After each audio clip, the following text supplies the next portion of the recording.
সবাইকে লতা পরেশ ব্লগে স্বাগত।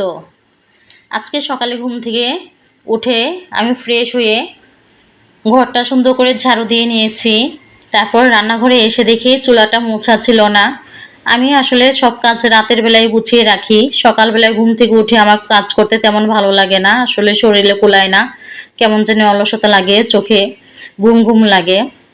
তো এখানে চুলাটা মুছছি আর এদিকে আমার হাজবেন্ডও চলে এসেছে।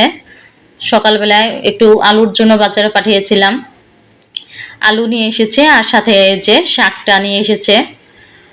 আমি শাক আসলে দুপুরবেলা খুব খাইতে পছন্দ করি, প্রতিদিনই শাক রান্না করার জন্য চেষ্টা করি। তো বাসায় ছিল না, আমার হাজবেন্ড বুঝতে পেরেছে, তার জন্য নিয়ে এসেছে। আর আলুটা আমি যে কোনো মাছ মাংস রান্না করতে গেলে আমার আলু লাগে। তো এদিকে আমি একটু চায়ের পানিটা বসিয়ে নিচ্ছি। চুলাটা ডান পাশের চুলাটা একটু ডিস্টার্ব দিচ্ছে, দেখতেই পাচ্ছেন, তার জন্য আমি পাশের চুলাটায় চাটা একটু বসিয়ে নিচ্ছি। এদিকে চাটা বসিয়ে দিয়ে চা পানিটা গরম হচ্ছে আর আমি এদিকে বাসনটা মেজে নিব।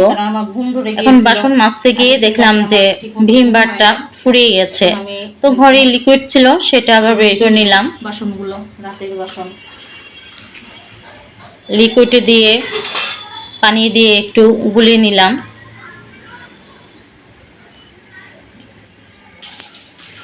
এখানে লিকুইডটাও শেষ হয়ে গেছে, আমি একটু লিকুইডটা তৈরি করে নিচ্ছি। ঘরে আসলে ভিমবার আছে, কিন্তু এই লিকুইডটা আমাকে শেষ করতে হবে। আমি এটা আসলে ভুলবশত কিনে এনেছিলাম, ভেবেছিলাম যে হ্যান্ড ওয়াশ, আমি আসলে অত খেয়াল করি না, তাড়াহুড়োর মধ্যে আমি তাড়াতাড়ি সুপার শপ থেকে নিয়ে এসেছি।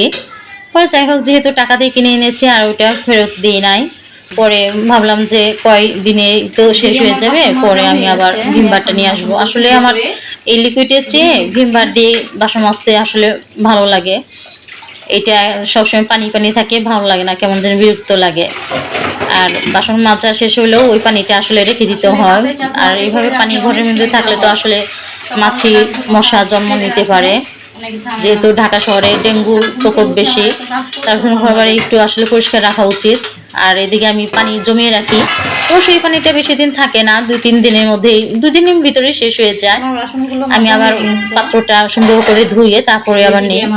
এদিকে আমার বাসন মাজা শেষ হয়ে গেছে, আমি হাতটা সুন্দর করে সাবান দিয়ে ধুয়ে নিয়েছি। তারপরে আমি এখন চায়ের জন্য একটু আদা থেতো করে দিব। আর আমি আজকে এখানে দুধ চা রান্না করব, অবশ্য গুঁড়া দুধের চা। আসলে সকালবেলা আমি গুঁড়া দুধের চা খাবো অনেকদিন পরে। আমরা সব সময় খাই গ্রিন টি, আসলে সব সময় সকাল আর সন্ধ্যায় গ্রিন টিটাই বেশি খাই। হঠাৎ যেদিন মাঝে মাঝে একটু ক্রেভিং আসে তখন আমরা একটু এই দুধ চা খাই। তো দুধ চায় আমি এখন আদা দিব। আমার মাও সব সময় দুধ চা, তারপর লাল চা, যে কোনো চাই করতো দেখতাম আদা দিত। এই আদাটা আসলে চায়ের মধ্যে সব সময় আমাদের দিতেই হয়, এই আদা না দিলে আমরা আসলে চা খেতে পারি না। তো যাই হোক, আমরা সকালবেলা এখন চা খেয়ে তারপরে বাকি কাজটা করে দেব। আর আমার হাজব্যান্ড আজকে একটু লেট করে অফিসে যাবে, যেহেতু আমাদের বাংলাদেশের অবস্থা ভালো না। ঢাকা শহরে ছাত্ররা অনেক গ্যাঞ্জাম করছে, সরকারের সাথে একটা কোটা নিয়ে আন্দোলন করছে, কিন্তু আসলে সরকার কি কারণে যে এটা শুনতেছে না, তাদের দাবি মানতেছে না, বুঝতেছে না। যাই হোক, এদিকে আমার হাজবেন্ডের যাওয়ার সময় হয়ে এসেছে। এখন আমি সুন্দর করে রুটি ভেজে নিচ্ছি। আর রুটিটা আমি কিছু সিস্টেম করে রেখে দিই, খালি সকালবেলায় একটু ভেজে দিই, কারণ সকালবেলা ঘুম থেকে উঠে তো এত তাড়াহুড়া করে সবকিছু আমি করতে পারি না, যেহেতু আমি একা একা সবকিছু করে আসলে কুলাইতে পারি না। তার জন্য সকালে কাজটা আমি একটু আগে থেকে গুছিয়ে রাখি, আগের দিন গুছিয়ে রাখলে অনেক সুবিধা হয়। আমি রুটিটাও সুন্দর করে আগে থেকে গুছিয়ে রেখেছিলাম, তো এখন শুধু ভেজে দিচ্ছি। আমার রুটি ভাজা হয়ে গেছে, এখন আমি একটা ডিম ভাজি করব।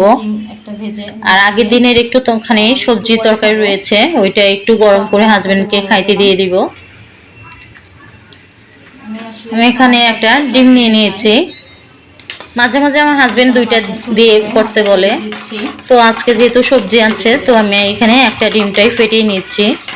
আর এখানে অমলেটটার মধ্যে একটু পেঁয়াজ কাঁচামরিচ দিয়ে নিয়েছি। পেঁয়াজ কাঁচামরিচ দিয়ে অমলেট করলে আসলে খেতে খুব ভালো লাগে, রুটির সাথে বা ভাতের সাথে যেভাবেই খাই, সুধা সুধা খাইলেও দেখা যায় যে ভালো লাগে একটু পেঁয়াজ কাঁচামরিচ দেওয়ার কারণে। অনেকেই পছন্দ করে না, আমার ভাই নিজেও পছন্দ করে না পেঁয়াজ কাঁচামরিচ দিলে।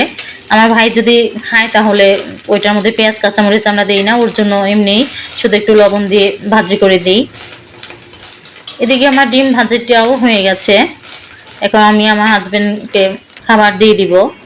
এদিকে ওই যে সবজি ভাজি একটু দিলাম আর একটু পানি দিয়ে দিচ্ছি, এখন আমার হাজবেন্ডকে খাবারটা দিয়ে দিব। তো আজকে ভিডিও এখানেই শেষ করছি, দেখা হবে নতুন কোনো ভিডিও নিয়ে। ধন্যবাদ।